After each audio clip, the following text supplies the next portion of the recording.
Alright, well here's the box for the Operation Overdrive Battlefleet Megazord. This is the box, it is empty. I shall show you the Battlefleet Megazord later in this video. Right, as you can see, you can't quite see all of the box, so if you just like to turn your head to the left, kind of so you like sat with your head on your shoulder, there's the full box. For those of you who have got the technology, you know, I'm sure you can turn the screen or whatever. Huge box, big Megazord. Now, I was on the fence with this guy. Really kind of, I don't know, there just was something there that I just wasn't quite getting. So I kind of didn't really like want to spend that much on them. So when I saw them for a good price, I thought I'll pick them up. Often a lot of these things aren't as bad in the flesh as they actually look. And what kind of made me think I wanted to pick them up was I was watching videos of people's Megazord collections, and I saw him in a video in amongst other Megazords, and I thought, you know, he looks pretty, like he's got a bit of presence about him. It's a big, beefy dude, you know, and stood next to other Megazords. He looks pretty cool, so I thought, right, I'll get him, you know, for a good price, so I picked him up. Here's the back of the box. Again, you'll have to sort of do your sidewardness and the side of the box, and the side of the box, and the bottom of the box. It tells you about the electronic features it has, and made by Toy Biz and things like that. I did get the instructions with it, but you really don't need these because basically this is about as easy to put together as about 3 blocks of Duplo. Really simple. And here are the 5 Zords. Number 14, who's some kind of plain thing. That one of the things that kind of put us off with this thing was just kind of how the Zords look, especially this thing. I mean, it's just a brick. It literally is just a brick. Obviously, in the flesh, there is some nice details there, and it's not necessarily as bad looking as it looks like on telly or on camera or whatever. So that's our 15. 16 is this one, which probably this one is one of my favourite ones. This one's pretty cool.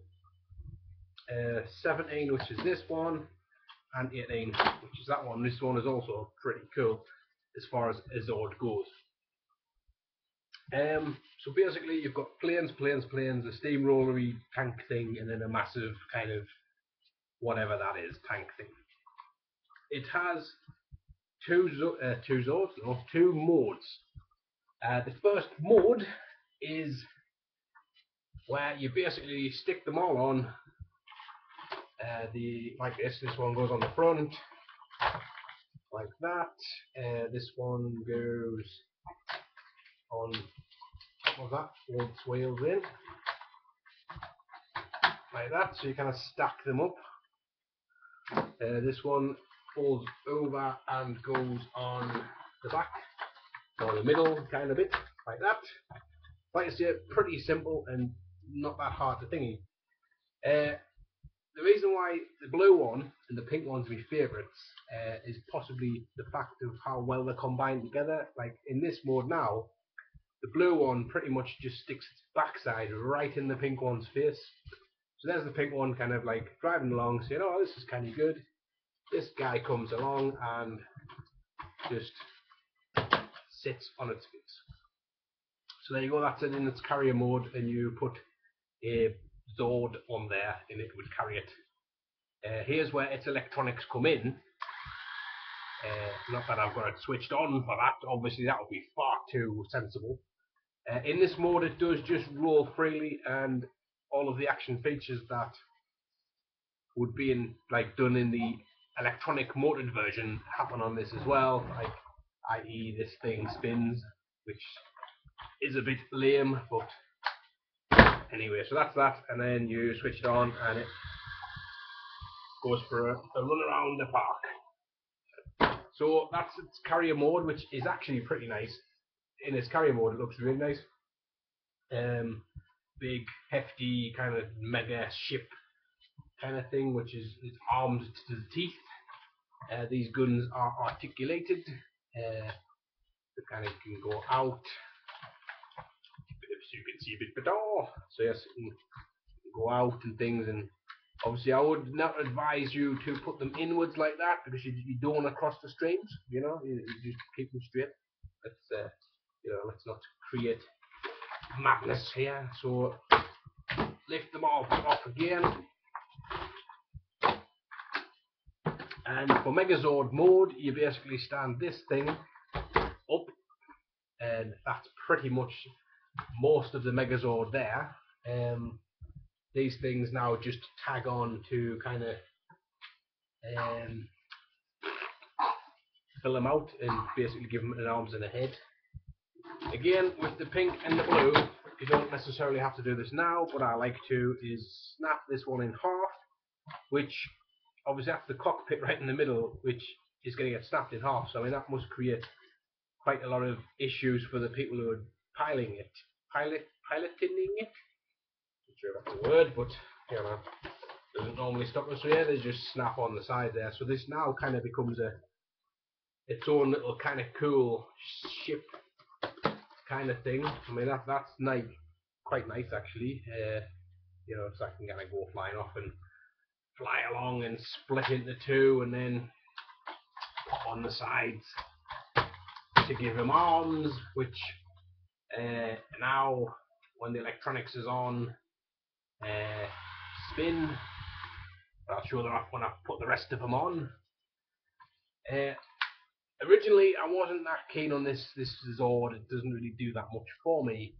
But one thing that it does do that I really like, which you don't see enough of on Megazords, is you reveal its face by doing that.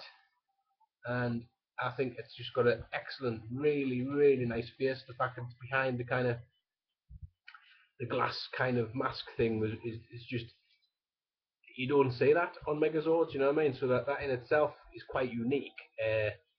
And the cat's joined us there, which is nice. So yeah, that's probably one of the nicest things about this, is that kind of original kind of face. And that just snaps on the top, quite literally, nearly broke it. And then this kind of goes on the front just to add a bit of decoration, kind of give him a little cod piece as well. So that is him in his fully kind of Megazord mode. The back is somewhat plain, and it has this kind of odd tumour kind of thing stuck on the back of his head, but that's Megazords for you. And that's him giving it the old jazz hands in his fully formed and operational Megazord mode. Now then, I have got my son's Astro Megazord here, just to kind of give you an idea of how big and beefy he is, so I'll put them sort of side by side. This Megazord is not a small Megazord. This is kind of I would say, as tall as the original Megazord, which is kind of one of the bigger Megazords, bigger style, I should say.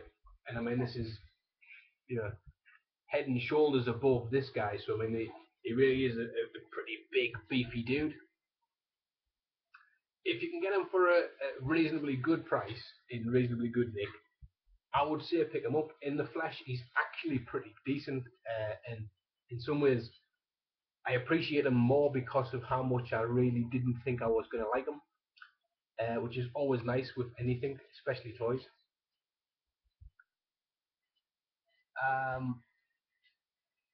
I'll probably give him about 7.5 out of 10 as far as skills go. So stay tuned for more figures coming up, and I'll catch you later on.